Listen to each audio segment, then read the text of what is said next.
Hey, welcome. Thank you for joining my Freight Burger Bootcamp Live. I normally do this at noon Eastern every Monday, but today is Monday at 11 a.m. Eastern. I had to push this a little bit forward. I have some things this afternoon I got to get done, but thank you for joining me because today I'm going to share with you my 4 best cold calling tips to help you get past the gatekeeper. So if you're struggling to get past the gatekeeper when you're cold calling and you can't get to the right person, you're definitely going to want to listen, okay? Because I'm going to share with you my 4 best tips. And the 4th tip is the one that shocks everybody and works and can work incredibly well. So you're going to have to stick around to the end of the training here to get all 4 tips. The agenda is going to be like this. For those of you that are catching this on replay, hit me up with hashtag replay in the comments. I'd love to hear from my replay folks. But for those of you that are going to join me live here, here's how it's going to work. We're going to do the training. We're not going to do a giveaway today. I don't have time. You know, I usually give away a Freightpreneur t-shirt or some cash. Not today. I got to hustle out of here after the training. But we are going to do a short live Q&A. So if you stick around to the end after the training, we're going to do a live Q&A. I'll answer any questions you have about today's training, anything about Freight Burger sales, about Freight broker startup, about freight broker marketing, whatever you have about becoming a freight broker or freight agent, you can ask those questions at the end. I will do my absolute best to try to get to as many questions as I can with the time allotted. So thank you everybody for joining me. Hit me up in the comments with the city and state you're logging in from. And I will try to do some shout outs before we get started. I know this is an odd time. Everybody's normally used to me starting this at noon, but I had to start it at 11 a.m. today, Eastern time. I'm not sure what time it is for you, but here we are, okay? Better early than late, better late than never. I'm here. Let's do this, okay? So we've got LaTanya from San Diego, California. We got Matthew from Spokane, Washington. Kristen from Greensville, Texas. A Trucker Freedom from Arlington, Texas. Keith Starks from Frisco, Texas. Corey Buchan from Billings, Montana. Yes. Sean Lemansky from the North Pole. We're starting to get some snow, so I'm going to start feeling the same pretty soon. Samara Trucking, welcome. Cynthia Moore from Maryland, welcome. And today, here's my notes, okay, for today's training. I'm going to review all of these things, but these are my 4 best cold calling tips to get past the gatekeeper, okay? This is always a struggle when you're in B2B sales, right? When you're a business selling to another business, this can always be difficulty, particularly for new people that are just getting started, okay? So these are some of my best tips. I'm going to share with you in detail exactly how to get past the gatekeeper. So I hope you guys are excited and ready to go. We have Samara Trucking from New York City, Bree L from Montreal, Mustafa from Tracy, California, Sandcastle 0926 from Mobile, Alabama, Cassandra from Mobile, Alabama. Welcome. All right, we're going to wait maybe about 30 more seconds before we get the ball rolling. I'm going to grab a quick drink, and then we're going to jump into the training. And again, we're going to do training and then live Q&A, but you got to hold your questions to the end, okay? Let me know. I will let you know when to submit your questions, because if you do them too early, I'm going to lose them in the feed. I'm never going to see them, and therefore they're just not going to get answered, okay? But before we get started, here's my ask of you. If you guys want me to come back every Monday and do a new free training, I'm more than willing to do that. The price of admission is this. I don't need your credit card. I don't need money, but here's what I need you to do right now. I need you to hit the like button, and I need you to share the stream, okay? Click the share button on Facebook or wherever you're at, right? I stream this on LinkedIn and Facebook and YouTube. I don't care where you are. Hit the like button right now, share the stream, pay attention to this training, and at the end, ask some really good questions. That's the price of admission, okay? So do that right now. Hit the like button before we get started, and I will get the ball rolling. We got Kairos from Miami, Florida. Welcome. I knew it was going to be a smaller group today because I'm starting the training early. So a lot of people will be catching this on replay, which is awesome. I have absolutely no problem with that. I know sometimes even noon is difficult for some people for the lives. But I do this live, this Freight Broker Bootcamp live, every Monday at noon. So you can set a reminder in your phone to check your email for the link to this live training every week. So, all right, guys. So here's the notes. Today, I'm going to share with you my 4 best cold calling tips to get past the gatekeeper. So if you're struggling with getting past the gatekeeper when you're cold calling, you're in the right place, okay? And you're not alone. I want you to understand you're definitely not alone. Everybody struggles with this, particularly when they first get started. Now, there's an art. It's kind of an art, kind of a science. There's a little bit of a kind of a combo there, right? To getting past the gatekeeper. But today I'm going to share with you my 4 best tips that I've used personally. I've used every single one of these tips, okay? To get past the gatekeeper, to get to the shipping manager, and to get them on the phone. Because if we can't get them on the phone, we don't even get an invitation to the dance, right? And that's when everything begins. So we got to start there, right? So number 1, and this may seem glaringly obvious, but you have to ask for your contact. If it's the shipping manager, logistics manager, traffic manager, whatever their title is, you have to ask for them by name. Okay? I'm going to share with you 2 examples of how salespeople do this, and you tell me which one you think is more compelling or likely to get past the gatekeeper. The first one is, hey, can you please transfer me to the shipping manager? That's version 1. All right. Version 2 is, hey, can you transfer me to Joe in shipping, please? That's number 2. Now, I don't think anybody's going to disagree that the second one is more compelling because it gives the person on the other end of the phone the sense that you have familiarity and that you already have a relationship with Joe. So you have to ask for the shipping manager by name. Now, sometimes your obvious question is, well, what if I don't have the name, Dennis? Well, I'm going to give you a couple of tips on how to get the name, okay? So tip number 1 on how to get the name is you have to, let me just review really quick. There's a couple on here, all right? Okay, so one of the best ways to do this is on LinkedIn. So go to LinkedIn, set up a free account. It costs you absolutely nothing. You can find the company, you can find their employees, you can search by shipping manager, you can search by company name, you can do a search, and in many cases, that person will come up as a profile on LinkedIn, and you will at least be able to get their name. You may be able to get their phone number or their email or both or all 3, okay? So LinkedIn is a great resource. Another great resource is the company website. Go to the company website, look at teams, look at maybe they have an employee directory, maybe they have something on their website that provides the names of the different people that work in the organization, okay? So that's another way to do it. Another way is to use paid tools, for example, like ZoomInfo. ZoomInfo is a B2B database. It has a lot of great contact information, not only the names, their titles, their emails, their phone numbers. Paid tools can sometimes be very expensive, but they can also save a ton of time. ZoomInfo is a great resource for that. Then there's plugins and different SaaS products, like one that I recommend that I've used in the past that particularly integrates with LinkedIn is called Lusha, Lusha. Lusha integrates directly with LinkedIn. It's a plugin for your Chrome browser that when you land on a connection, right, a profile, LinkedIn profile, you can sometimes get actual phone numbers and emails directly from Lusha. Okay, so there's a free and paid version, of course, but ultimately those are some tools to allow you to get the person's name, the shipping manager's name. It's important. This is a fundamental that you have to understand. You have to ask for your contact by name. Okay, that's number 1. That should go without saying, but sometimes the obvious is not quite so obvious. All right.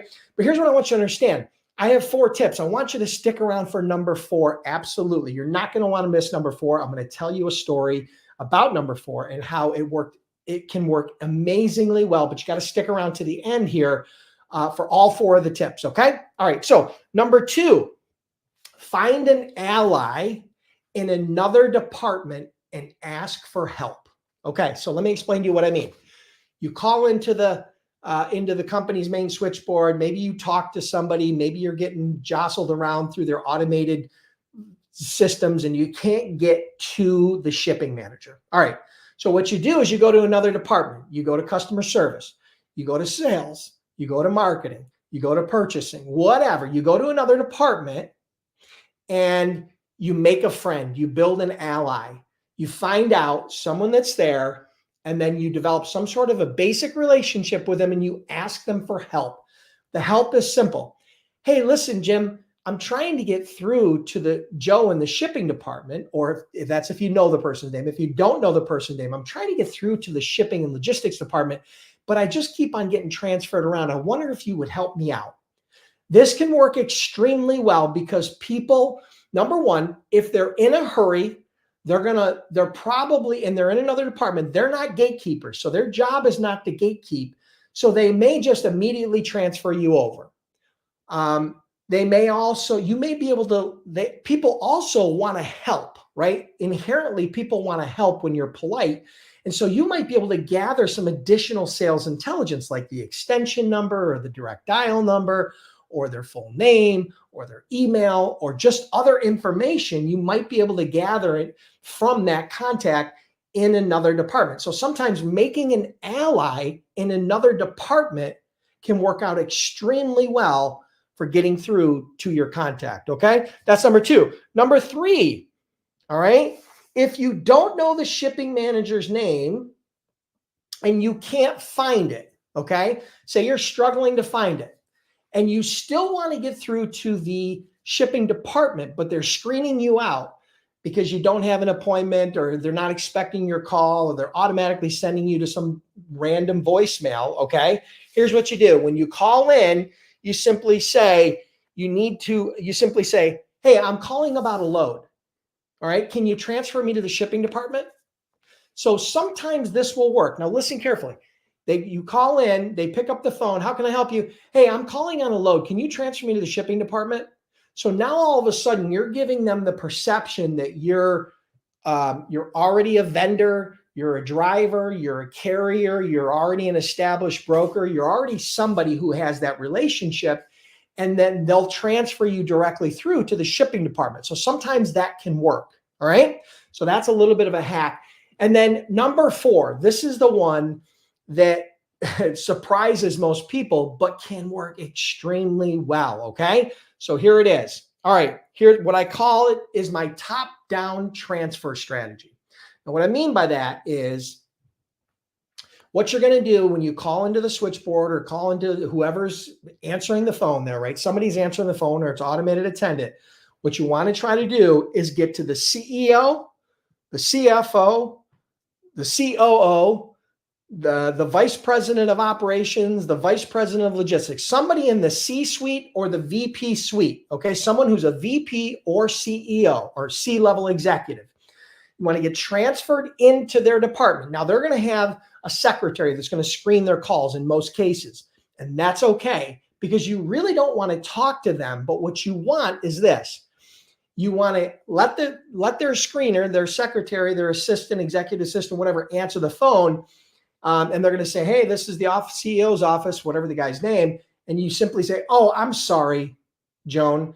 They transferred me to the wrong department. Can you put me through to the shipping manager, please? Now, if you know the name, ask for them by name. And if you don't know the name, then you're going to get transferred, obviously, to the department. And you're going to have to make some magic happen, okay? But what happens in this phenomenon is this. It's very simple. Number one, that person's very busy and they're going to want to get that off their table very quickly. So chances are they're not going to screen you because that's not their job to screen the shipping manager. Their job is to screen the CEO. So they'll transfer you. But here's the cool part. With modern phone systems, what happens is the people that are getting the call transferred to them can see where the call is coming from. Okay? So they can see it's coming from the CEO's office or the vice president's office or the CFO's office. And so what happens is they are more likely to answer the phone, right? When it's coming from an upper level or a high level manager, they're much more likely to answer the phone. So that tip for my top down transfer strategy can work really well. Now it's not 100%, but I'm giving you these 4 tips because if one doesn't work, try the other. If the other one doesn't work, try the next one. If the next one doesn't work, try the next one.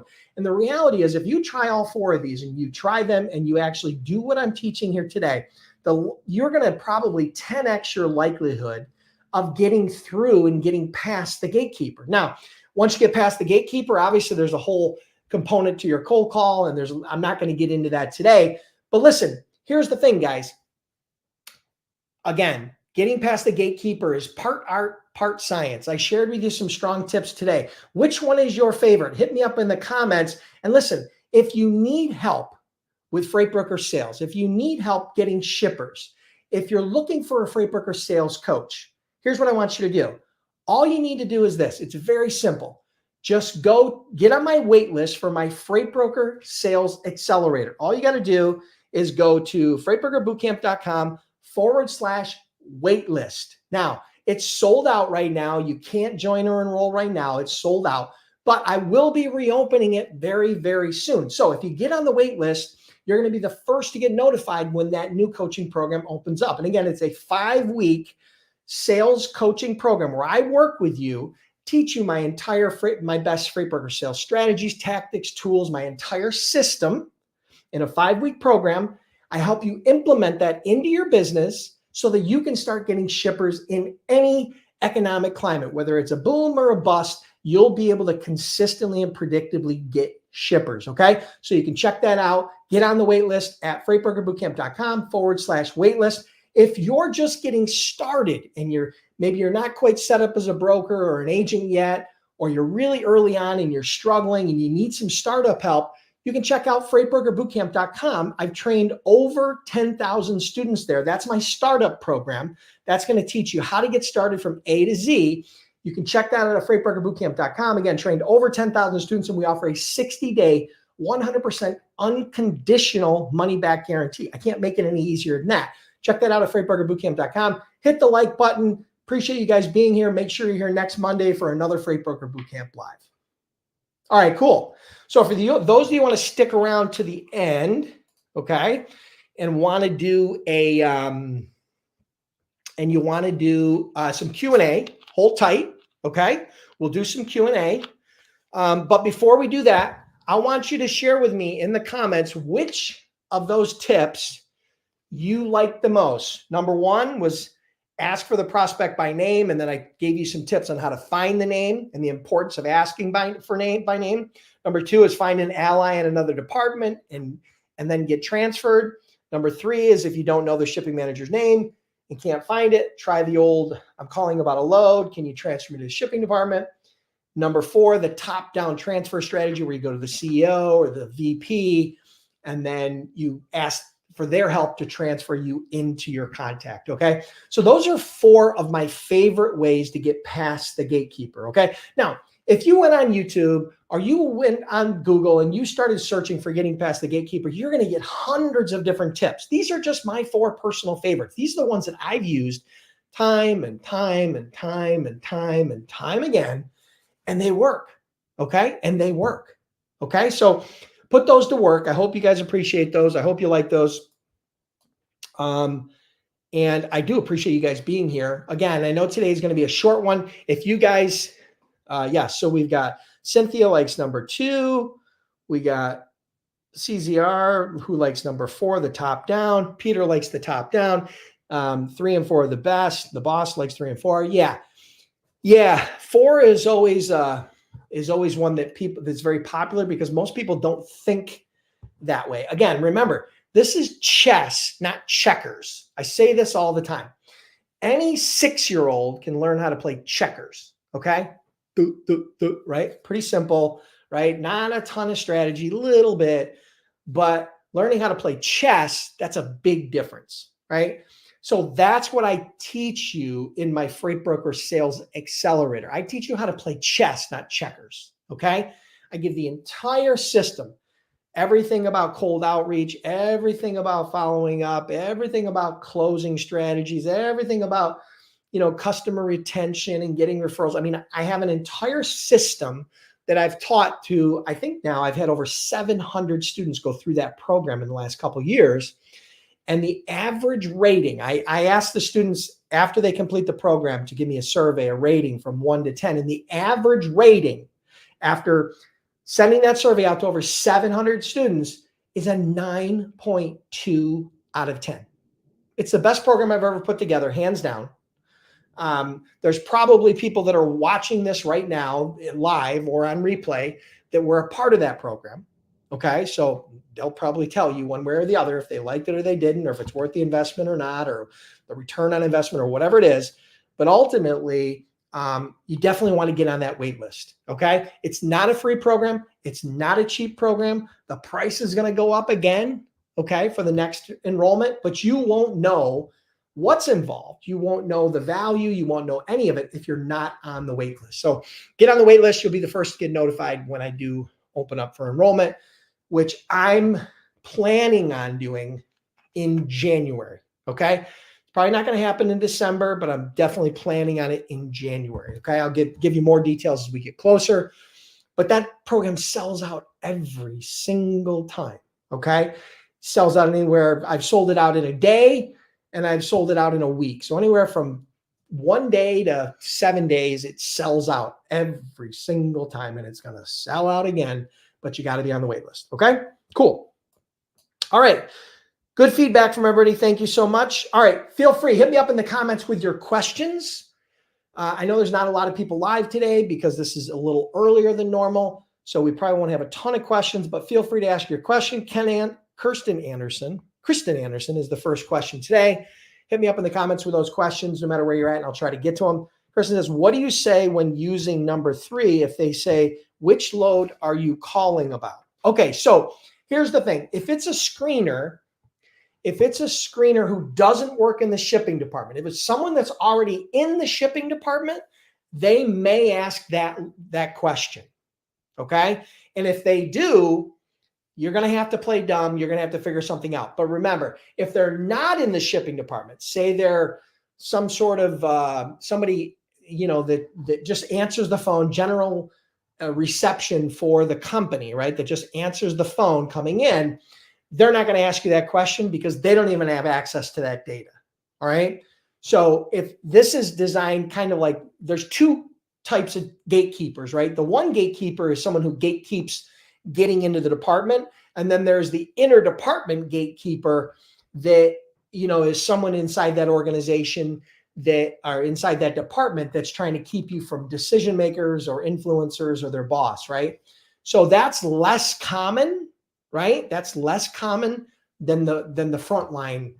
But at that case, what you got to do, you got to contact there. What you got to do at that point is if you can get into the shipping department, then you're probably not going to use that strategy because you're already into the department, right? So you got to figure out that person's name, because once you get into that department, asking about a load doesn't get you anywhere, right? It just gets you that question. So I wouldn't do that if it's an interdepartment, if it's a screener inside that department. Okay. If it's a screener outside that department, then I would. Okay. I hope that helps, Kristen. Kyra says, what if the contact no longer works there? At that moment, what do you say?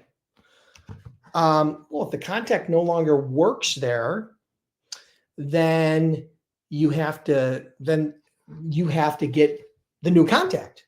If the contact doesn't work there, listen, Kairos, I don't mean to sound crazy here, but if that contact doesn't work there anymore, then you got to find the new contact. You're just learning that. So you're gathering sales intelligence, and now you have now figured out that piece of sales intelligence that you gathered is no longer there. So you got to find out who replaced them. So you can ask the person that you're talking to, who is the replacement. I'd like to introduce myself, or some sort of compelling sales hook that you've come up with. Or you would want to, or you're going to have to go back to the drawing board and find some sales intelligence, right? Like LinkedIn or the company website or Google or otherwise, right? So yeah, if you find sales intelligence that's not accurate, then you got to go back to the drawing board and find the sales intelligence that is accurate. use any of those tips that I shared with you on how to find the contact's name, and use any of these tips that you can use to get past the gatekeeper going forward. If the gatekeeper picks up that phone and says that contact's no longer there, it might be a good opportunity for you to dig in and try to develop a little bit of a relationship with that gatekeeper and recruit them for help, right? Oh, I really needed to get in touch with Joe. What do you suggest? Joe's no longer there. What do you suggest? Leave it on them. Rather than you forcing your agenda, say, hey, I really wanted to get in touch with Joe. What do you suggest?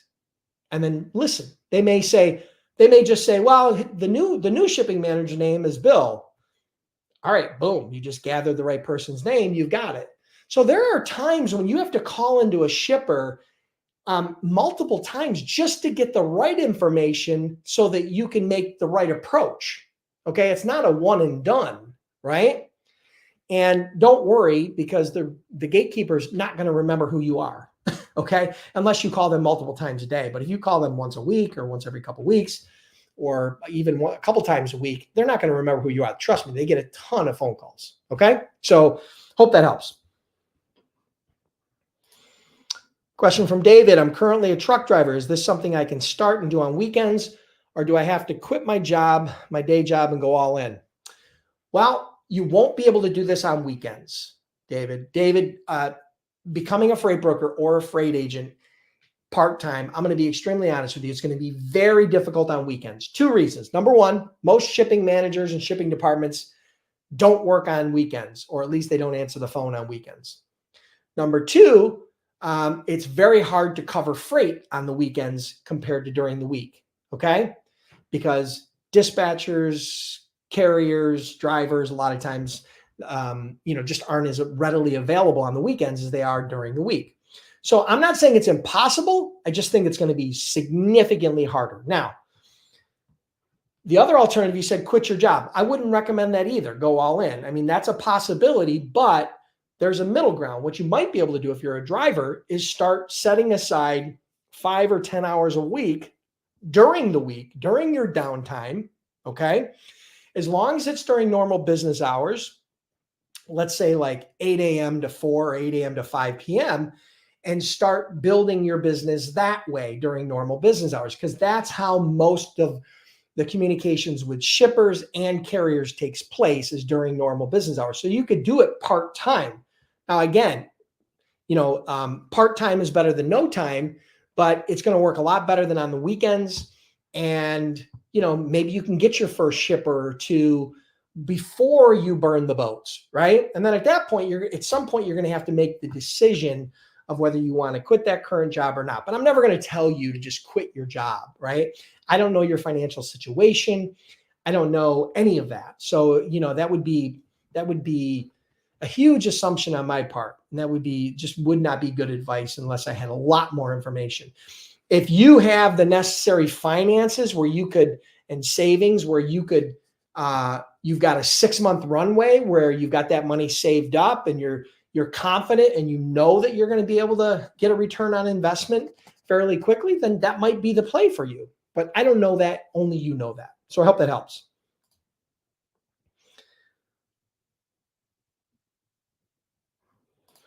Okay, Peter's asked how to report a customer not answering my calls after hauling his loads. Okay, so you're assume it's a broker or a carrier. Okay, let's assume you're a broker, and you moved loads for a customer, for a shipper, and they're now not responding to your emails or phone calls. Okay, so a couple things you can do.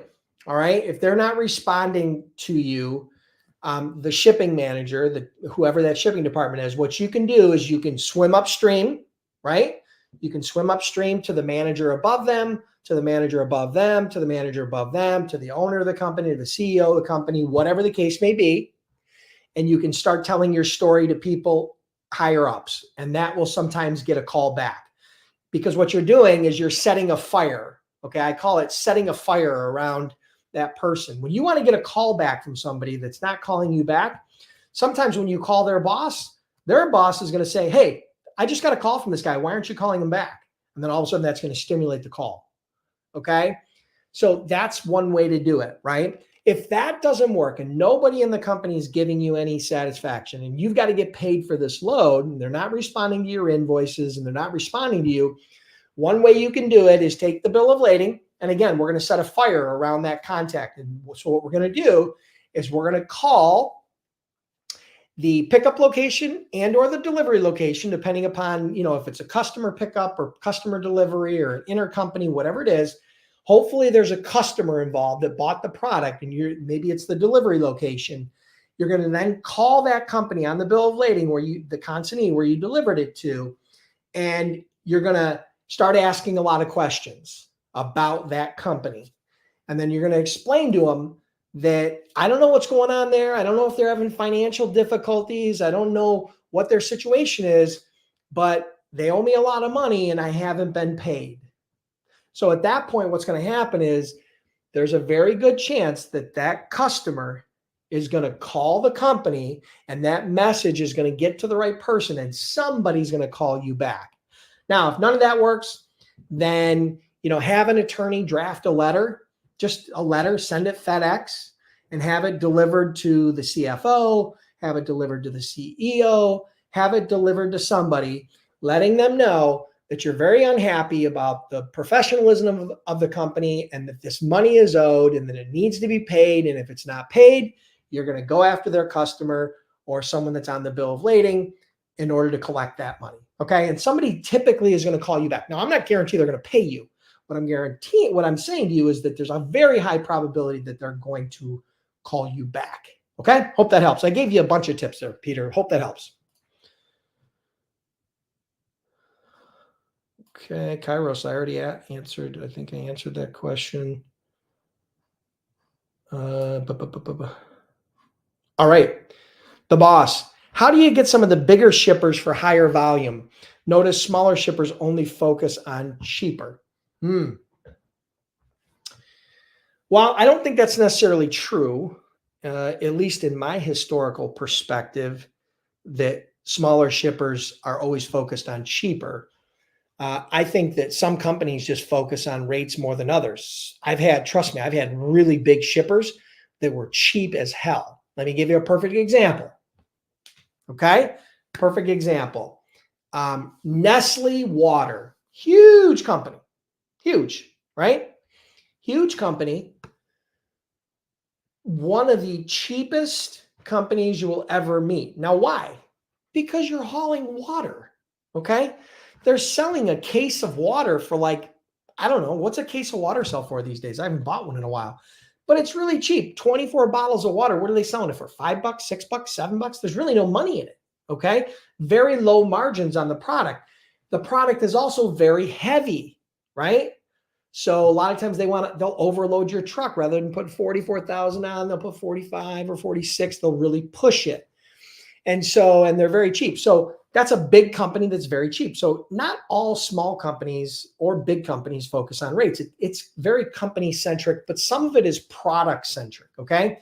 So I don't necessarily agree with your premise, but that may be your experience. And so that's what you're going by.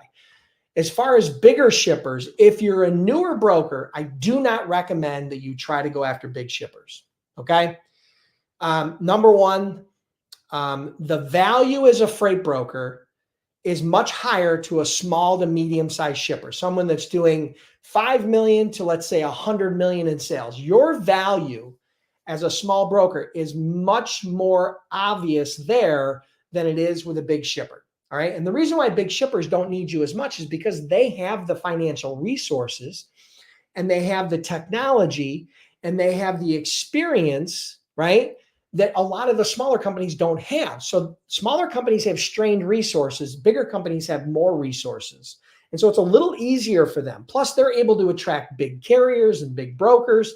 And so sometimes those bigger companies are a lot more competitive and a lot more difficult to navigate. Now, the other side of it is the sales cycle is a lot more difficult or challenging sometimes for bigger companies than smaller companies because they have very formal, bureaucratic, new vendor acceptance policies and procedures, whereas smaller companies typically don't. Okay. So I don't know that I answered your question, but I hope this helps. My advice to you, if you're a new or smaller broker, is to focus on small to medium-sized companies, maybe 5 million to 100 million in sales. Those are where I think you will get the absolute most traction. Don't go into every shipper with a preconceived notion, no matter what size, that they're focused on price. But if they are exclusively focused on price, immediately exit stage left. Do not waste your time, because you are not Walmart. Okay? You don't want to be the Walmart of freight brokerage. You will spin your wheels, you will drive yourself crazy, and eventually go broke. Okay? Find companies that value your experience, that value your time, that value your relationship, that value your service. Okay? Hope that helps.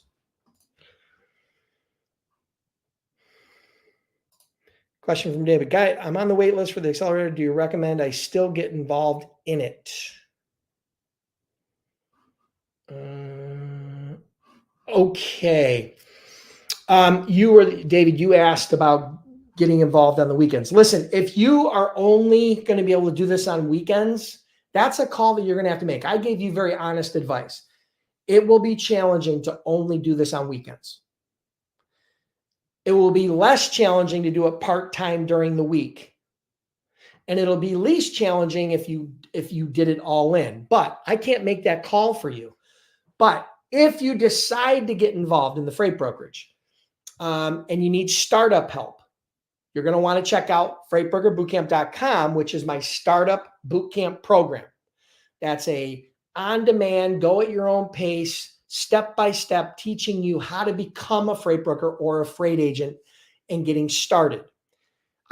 The second program, which is a totally different program, is the Freight Broker Sales Accelerator. That is a program specifically for freight broker sales, how to get shippers, how to get customers. Okay, these are two different programs. That program is a more advanced program. Sometimes I have startups in there, but a lot of times I have more advanced, non-startups who already have some of their customers and are already moving loads, but they really want to accelerate their sales process. So those are two different programs. But if you're looking for startup help, go to Freight Broker Bootcamp. If you're looking for sales-specific help, then you're going to want to get on the wait list. You can do that at freightbrokerbootcamp.com/waitlist. Okay. And that's a coaching program where I work with you and teach you my entire system. Okay.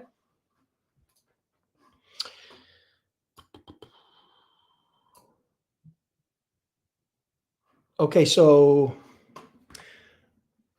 Raquel asks, if you sign up as an agent under a broker and sign a non-compete agreement and you start building your book, how do you take your book with you to go out on your own? That's a great question. I think it's Raquel. Well, number one, if you sign up as a freight agent, as an independent freight agent, you're a 1099 freight agent, and you're working under a freight broker, that's great. But never, ever, ever, ever sign a non-compete or a no-back solicitation clause. Your customers that you generate, not their customers, right? If they want you to sign a no-back solicitation on their customers that they actively are moving freight for before you come in, that's fine. They're just going to have to disclose who they are, which probably wouldn't be smart. Most companies won't do that. But do not sign a non-compete or a no-back solicitation on your customers. If you come on as an agent, you have no customers, or if you have customers, any customers that are yours should leave with you if you choose to leave. This is a huge mistake that new agents make. And I know that sometimes when you work as a W-2 employee, like for example, if you go to work for C.H. Robinson, and you're going to work as a W-2 and you're going to learn brokerage, or you go to work for TQL, or you go to work for Coyote, or you go to work for any of the big brokerages out there, or even some of the smaller, medium-sized companies, they're probably going to require you to sign a non-compete, an NDA, or a no-back solicitation, okay, as an employee. And that can severely limit you if you ever decide to go out on your own, because these big companies sometimes they have lawyers on retainer and they'll sue you, and they'll, typically it doesn't matter who's right or who's wrong. It's usually the person with the more money that wins that situation. So you're probably going to lose. So Ideally, you don't sign one as an employee, but you definitely do not sign one as an independent agent. So if you did sign that, okay, then, every state will treat that a little bit different. You may be able to roll the dice if you're in a situation where you now want to move on to another company. If you are new and you don't have any shippers yet, but you already feel like you want to get away from them, you want to go to another company and you don't have shippers, they're not going to be able to really do much to you if you leave as an independent agent. They have to show damages, okay? There has to be some sort of damages, right? So if you just leave the company and go to another company, there's no damages because you're not taking a customer with them. You don't know anything proprietary about what they're doing. There's nothing proprietary. So I don't think you're going to have any issues there. Again, I'm not giving you legal advice, just my personal 2 cents here. But you may want to consult an attorney on it. So I don't know where you're at in that process, but ideally don't ever, ever, ever sign a non-compete as an agent, okay? Or as an employee, but definitely not as an agent.